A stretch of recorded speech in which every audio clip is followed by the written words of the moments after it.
Assalamualaikum warahmatullahi wabarakatuh. Perkenalkan, saya nama Muhammad Fikri SE MPD, NIDN 0826117301. Status dosen saya merupakan dosen tetap di program studi Pendidikan Ekonomi Fakultas Keguruan dan Ilmu Pendidikan Universitas Muhammadiyah Maumere. Saat ini saya sedang mengikuti sertifikasi dosen tahun 2026 yang diselenggarakan oleh Kemendikti Saintek. Saya akan melakukan penyusunan dokumen pernyataan diri dosen dalam unjuk kerja Tridharma Perguruan Tinggi. Pada kesempatan ini saya akan memaparkan salah satu mata kuliah yang saya ampu, yaitu mata kuliah Manajemen Pendidikan. Saya mengajar mata kuliah Manajemen Pendidikan pada semester genap tahun akademik 2025-2026 yang memiliki bobot SKS 2 dengan kode mata kuliah MKDK 222020105. Sedangkan rumpun mata kuliahnya merupakan rumpun mata kuliah dasar pendidikan. Capaian pembelajaran mata kuliah tersebut yang pertama adalah CPL 1, menunjukkan sikap tanggung jawab atas pekerjaan di bidang pendidikan secara mandiri dan profesional. CPL 2, menguasai konsep dasar dan teori manajemen pendidikan serta penerapannya dalam lembaga pendidikan. CPL 3, mampu mengambil keputusan yang tepat berdasarkan analisis informasi dan data dalam pengelolaan kegiatan pendidikan. Sedangkan CPL yang keempat, mampu menganalisis dan menerapkan prinsip-prinsip manajemen pendidikan dalam pengelolaan kurikulum, peserta didik, tenaga pendidik, sarana prasarana, dan hubungan masyarakat di lembaga pendidikan. CPMK itu ada 5. Yang pertama, menjelaskan konsep dasar, tujuan, fungsi, dan prinsip manajemen pendidikan secara sistematis. Yang kedua, CPMK yang kedua, menganalisis perkembangan dan ruang lingkup manajemen pendidikan dalam konteks pengelolaan lembaga pendidikan. Yang berikut CPMK yang ketiga, yaitu menganalisis pengelolaan kurikulum, peserta didik, dan tenaga pendidikan dalam lingkup pendidikan. CPMK yang keempat, menganalisis pengelolaan sarana dan prasarana, hubungan masyarakat, keuangan dalam pendidikan. Dan CPMK yang kelima, merumuskan konsep pengelolaan pendidikan yang efektif, efisien dalam menghadapi tantangan globalisasi pendidikan. Yang berikut deskripsi singkat dari mata kuliah Manajemen Pendidikan, yaitu membahas tentang konsep, prinsip, fungsi, dan ruang lingkup manajemen dalam penyelenggaraan pendidikan. Perkuliahan ini mencakup kajian tentang manajemen kurikulum, manajemen peserta didik, manajemen tenaga pendidik dan kependidikan, manajemen sarana dan prasarana, manajemen hubungan masyarakat, serta manajemen keuangan pendidikan. Selain itu, mahasiswa juga mempelajari perkembangan manajemen pendidikan serta tantangan pengelolaan lembaga pendidikan di era globalisasi. Melalui mata kuliah ini, mahasiswa diharapkan mampu memahami dan menganalisis penerapan prinsip-prinsip manajemen pendidikan dalam pengelolaan pendidikan secara efisien dan efektif pada lembaga pendidikan. Bahan kajian materi pembelajaran manajemen pendidikan yang pertama yaitu tentang konsep dasar manajemen pendidikan. Di sini meliputi pengertian manajemen pendidikan, tujuan dan manfaat manajemen pendidikan, fungsi dan prinsip manajemen pendidikan, serta ruang lingkup manajemen pendidikan. Bahan kajian yang kedua yaitu faktor-faktor yang mempengaruhi manajemen pendidikan. Di sini meliputi faktor internal dan faktor eksternal. Yang ketiga, sejarah perkembangan manajemen pendidikan. Yang keempat, manajemen kurikulum. Yang kelima, manajemen peserta didik. Yang keenam, manajemen sarana dan prasarana pendidikan. Yang ketujuh, manajemen tenaga kependidikan. Yang kedelapan, manajemen hubungan masyarakat. Yang kesembilan, manajemen keuangan pendidikan. Yang ke-10 manajemen tenaga kependidikan, dan yang ke-11 manajemen pendidikan di era globalisasi. Nah, kajian pustaka dalam mata kuliah ini yang pertama itu mengacu kepada buku manajemen pendidikan yang disusun oleh Muhammad Mustari tahun 2014. Nah, sedangkan pustaka pendukung yaitu E. Mulyasa, manajemen berbasis sekolah, Nanang Fatah, landasan manajemen pendidikan, Husaini Usman, manajemen teori dan riset pendidikan. Nah, serta ditambah dengan beberapa judul artikel yang saya sudah publish di Google Scholar. Topik mata kuliah yang akan saya presentasikan hari ini yaitu kaitan dengan fungsi, tujuan, dan prinsip manajemen pendidikan. Metode pembelajaran yang saya gunakan pada kegiatan itu yaitu menggunakan metode ceramah dan diskusi, sedangkan model pembelajaran yang digunakan adalah model pembelajaran problem based learning, pembelajaran berbasis masalah. Langkah-langkah pembelajaran yang akan saya lakukan, yang pertama kegiatan pendahuluan, itu meliputi kegiatan orientasi, persepsi, motivasi, dan pemberian acuan. Kemudian pada langkah-langkah kegiatan intinya, di sini saya menggunakan model pembelajaran problem based learning. Nah, dalam pembelajaran problem based learning, langkah-langkah yang pertama adalah orientasi pada masalah.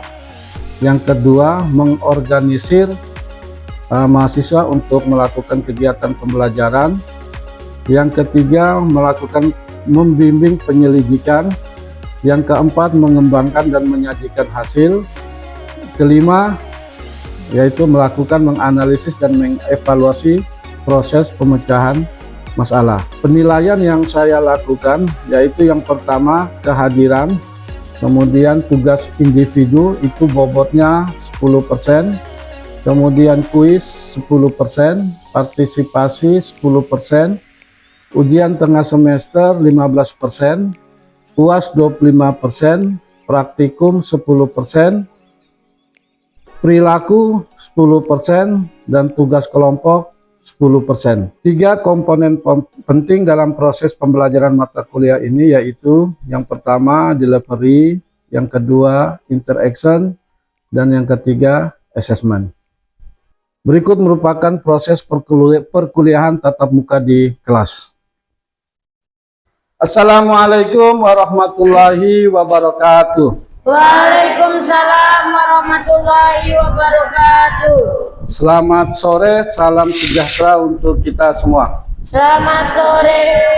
Semua sehat? Sehat, alhamdulillah. Kehadiran hadir semua? Hadir semua, Bapak. Oke, alhamdulillah.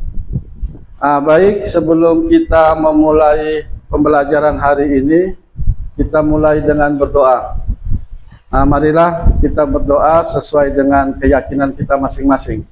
Berdoa mulai. Berdoa selesai. Minggu lalu kan kita sudah mempelajari artinya manajemen serta ruang lingkup dari manajemen pendidikan.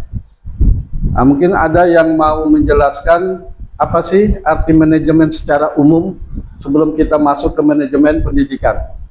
Silakan, Dedi. Terkait minggu lalu manajemen, itu yang saya dapatkan yaitu proses perencanaan, pengorganisasian, pengarahan, dan pengawasan sumber daya dalam dunia pendidikan. Oke, mantap. Mungkin itu saja, Pak. Terima kasih. Terima kasih. Selanjutnya, ruang lingkup dalam manajemen pendidikan itu apa saja? Saya, Pak.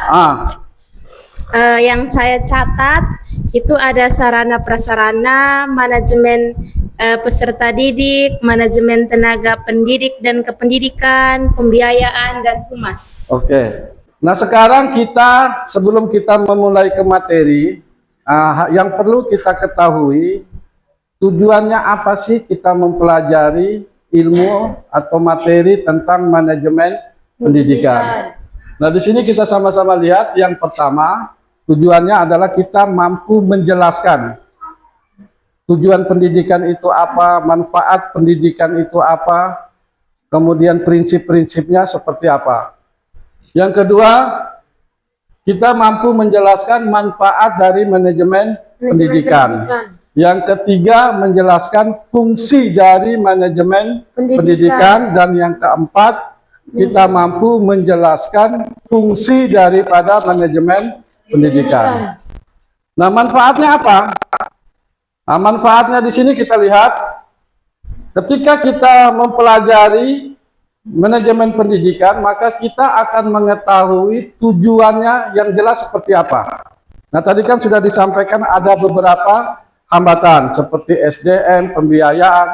Nah, dalam manajemen pendidikan ini kita memiliki tujuan yang jelas. Yang kedua, dengan kita mempelajari ini, kita mampu menggunakan sumber daya yang tersedia.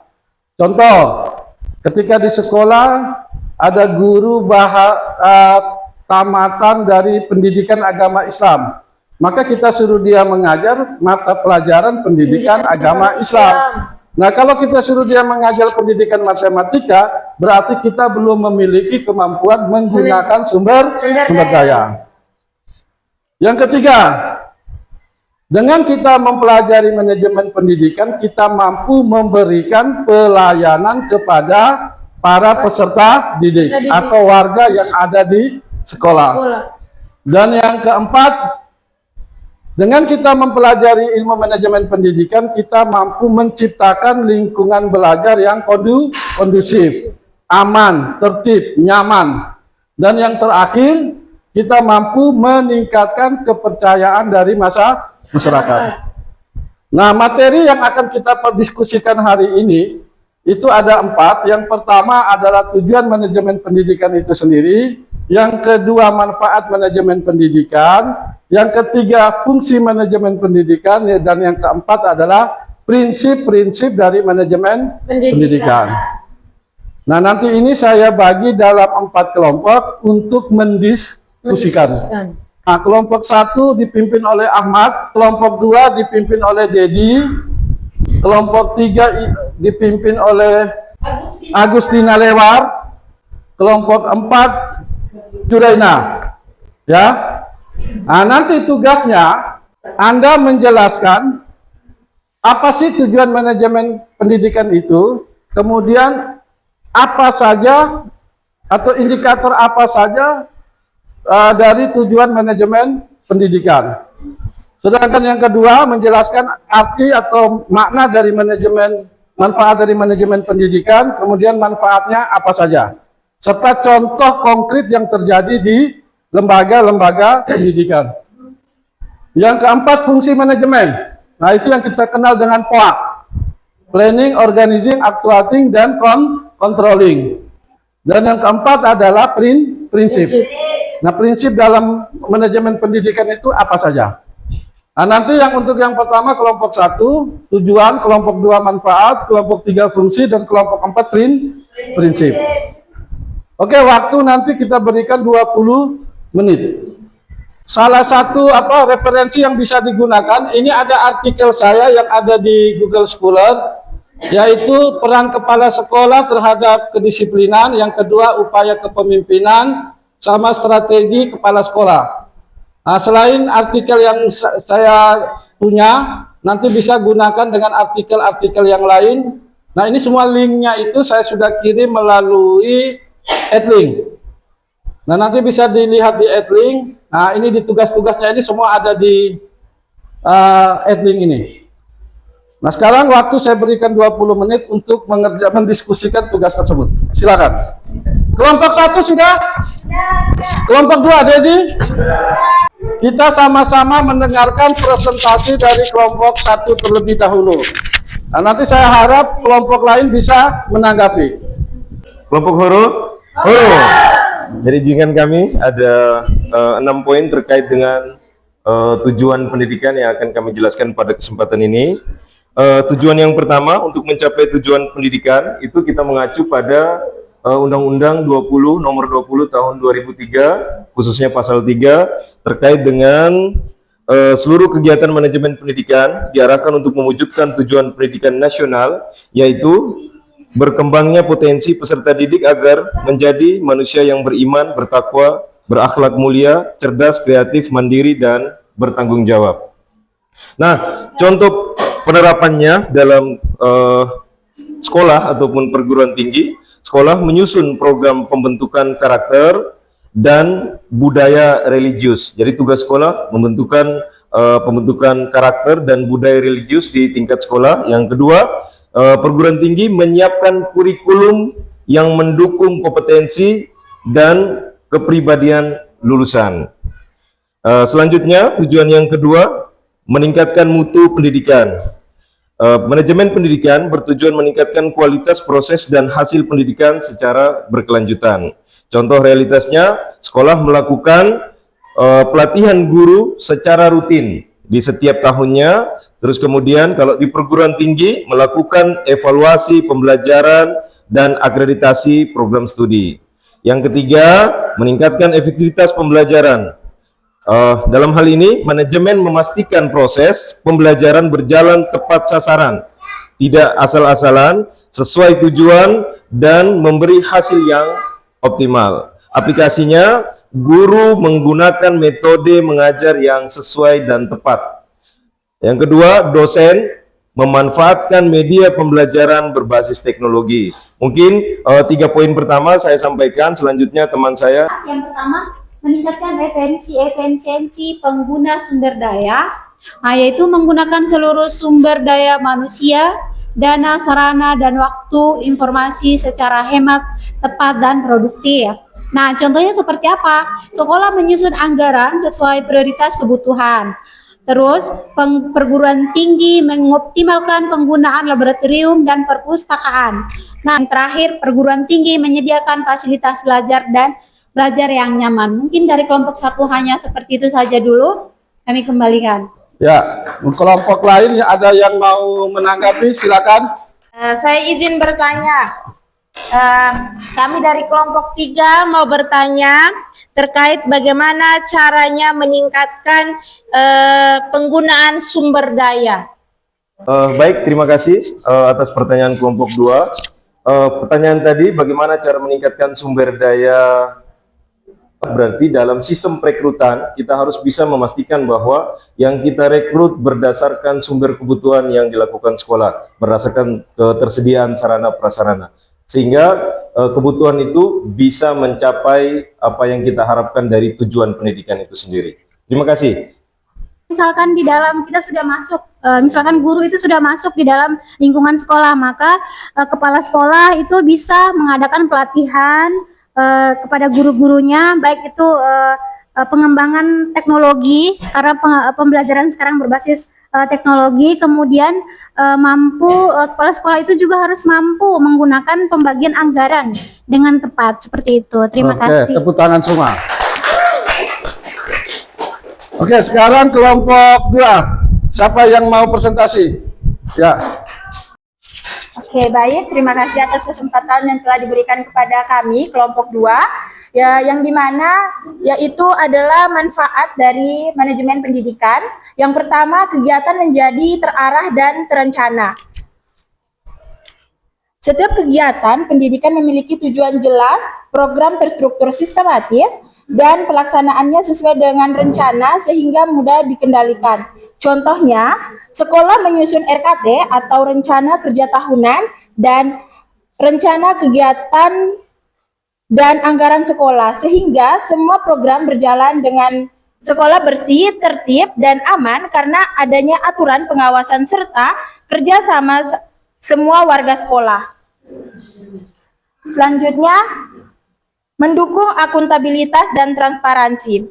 Setiap kegiatan dan penggunaan dana dapat dipertanggungjawabkan secara terbuka kepada pihak terkait.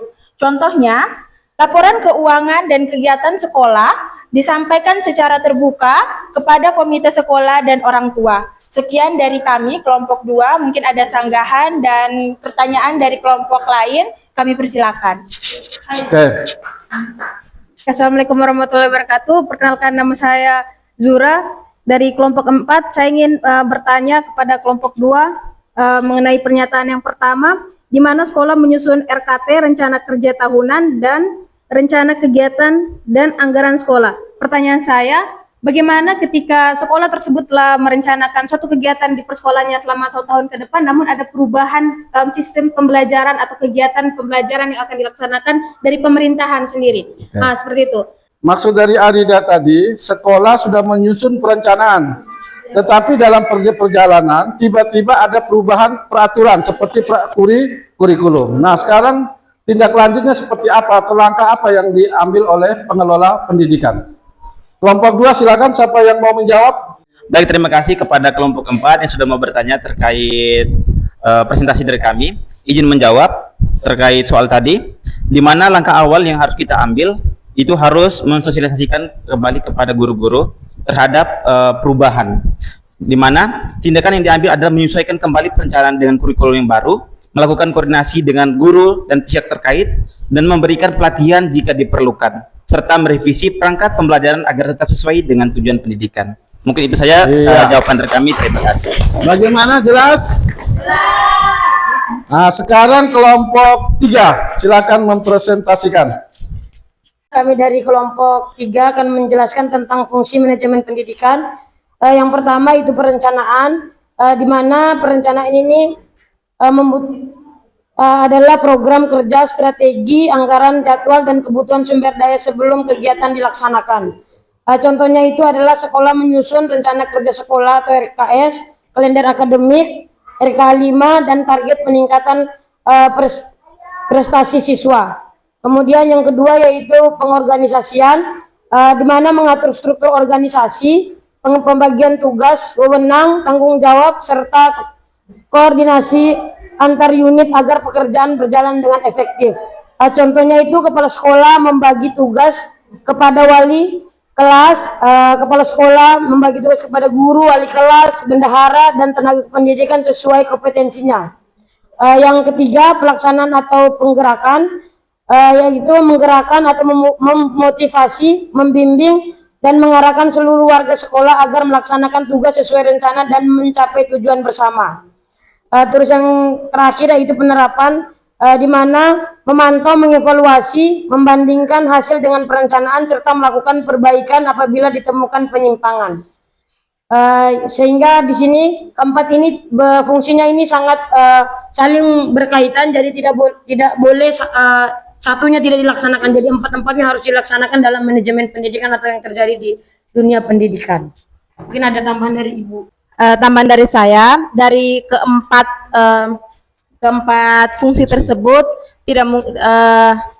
tidak bisa kalau salah satu fungsinya tidak dilaksanakan gitu. Jadi keempat-empatnya harus saling berkaitan, mulai dari perencanaan hingga tahapan terakhir, yakni tahapan conclusion atau pengawasan.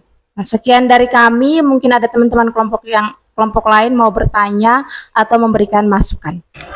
Oke, silakan, ada kelompok yang mau menanggapi, silakan. Oke, baik, terima kasih. Kami kelompok 1 izin bertanya kepada teman-teman kelompok 3. Pertanyaan kami di sini, apabila perencanaan ini sudah disiapkan dalam hal tujuan pendidikan tersebut, namun dalam perjalanan tidak sesuai, nah apa yang akan dilakukan? Tindakan apa yang akan dilakukan? Mungkin hanya itu, terima kasih. Terkait perencanaan yang sudah dilakukan, kemudian dalam perjalanan perencanaan itu tidak terlaksana, maka sesuai dengan fungsi yang tadi yaitu ada di keempat, yaitu pengawasan. Kita melakukan pengawasan, kemudian nanti akan ada evaluasi. Setelah evaluasi yang penyimpangan itu kita melakukan perbaikan, itu menjadi evaluasi dan akan menjadi perbaikan untuk pelaksanaan selanjutnya. Mungkin itu saja. Baik, yang berikut kelompok terakhir, kelompok 4, siapa yang mau menyampaikan? Kami dari kelompok 4 akan mempresentasikan hasil kerja kelompok kami dengan judul prinsip manajemen pendidikan. Jadi manajemen pendidikan sendiri memiliki prinsip yang pertama, efektivitas, di mana berorientasi pada pencapaian tujuan pendidikan. Jadi seluruh kegiatan manajemen pendidikan diarahkan untuk mencapai tujuan yang telah ditetapkan secara tepat dan berhasil guna. Misalnya sekolah menetapkan target kelulusan 100%, program pembelajaran diarahkan untuk mencapai kompetensi siswa. Saran dan prasarana, informasi dengan biaya yang sekecil mungkin namun dapat memberikan hasil yang lebih maksimal. Misalnya dana BOS digunakan sesuai prioritas kebutuhan sekolah. Dan kedua, pemanfaatan media pembelajaran yang ada untuk mendukung sarana dan prasarana kegiatan persekolahan. Mungkin hanya demikian hasil presentasi kami. Saya berikan ketika ada yang ingin berikan tanggapan atau pertanyaan, saya persilakan. Oke, baik. Terima kasih atas kesempatan dari kelompok 4 untuk diberikan kepada kami untuk bertanya. Izin bertanya, bagaimana sekolah menerapkan prinsip efisiensi ketika anggaran pendidikan terbatas, tetapi tuntutan peningkatan kualitas pembelajaran semakin tinggi? Mungkin itu saja pertanyaannya. Terima kasih. Baik, terima kasih atas pertanyaan dari Dedi. Jadi, hal yang harus kami lakukan dalam efisiensi tersebut yaitu kami menggunakan skala prioritas. Di mana skala prioritas ini kami memprioritaskan memenuhi kebutuhan yang lebih urgent. Setelah itu, pada tahun berikutnya kami akan memenuhi kebutuhan-kebutuhan yang lain untuk lebih memaksimalkan pendidikan kita saat ini. Seperti itu kurang lebih. Terima kasih. Mungkin ada sanggahan atau seperti apa, saya kembalikan. Oke. Jadi baik, terima kasih, tepuk tangan buat semuanya. Nah, tadi kan kita sudah mendengarkan sama-sama presentase dan diskusi yang cukup bagus. Nah, sekarang saya ingin bertanya, kira-kira apa yang bisa kamu dapatkan dari proses diskusi kita hari ini? Siapa? Oh ya, Sri, silakan. Oke, baik Bapak, terima kasih atas waktu dan kesempatan yang diberikan kepada saya. Dari pembelajaran manajemen pendidikan yang saya dapatkan hari ini adalah di mana kita sebagai pengelola entah itu perguruan tinggi ataupun persekolahan dapat menyusun perencanaan sampai di mana kita melakukan akhir itu adalah mengevaluasi dengan segala perencanaan yang sudah dilakukan selama proses memanajemen suatu program kerja yang telah direncanakan. Dari saya mungkin seperti itu Bapak, saya kembalikan. Oke, mantap sekali. Terima kasih banyak. Nah, yang terakhir, sebelum kita menutup, saya minta satu orang siapa yang siap untuk meringkas semua hasil diskusi kita hari ini. Ya, silakan, Dila. Baik, kesimpulan yang dapat kita ambil untuk pembelajaran hari ini, yang pertama ada tujuan manajemen pendidikan, yang pertama mencapai tujuan pendidikan nasional, yang kedua meningkatkan mutu pendidikan, yang ketiga meningkatkan aktivitas pembelajaran. Selanjutnya, manfaat manajemen pendidikan. Yang pertama ada kegiatan menjadi terarah dan terencana, yang kedua pembagian tugas menjadi jelas.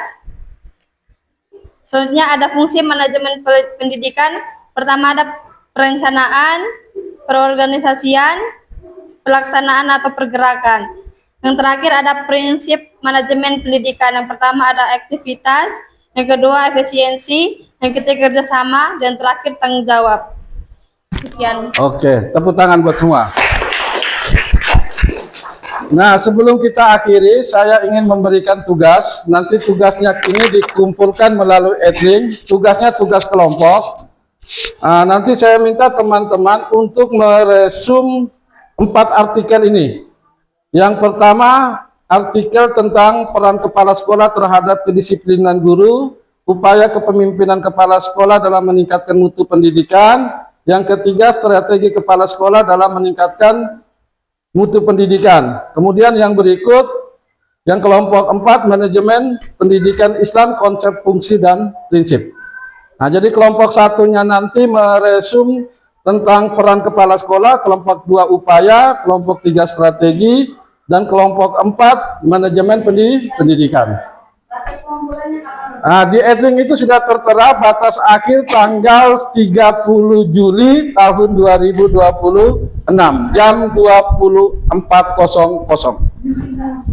Di Edlink nanti itu sudah ini. Baik, saya kira ini pertemuan kita sukses selalu. Minggu depan baru kita bertemu lagi. Lewat kolom doa penutup.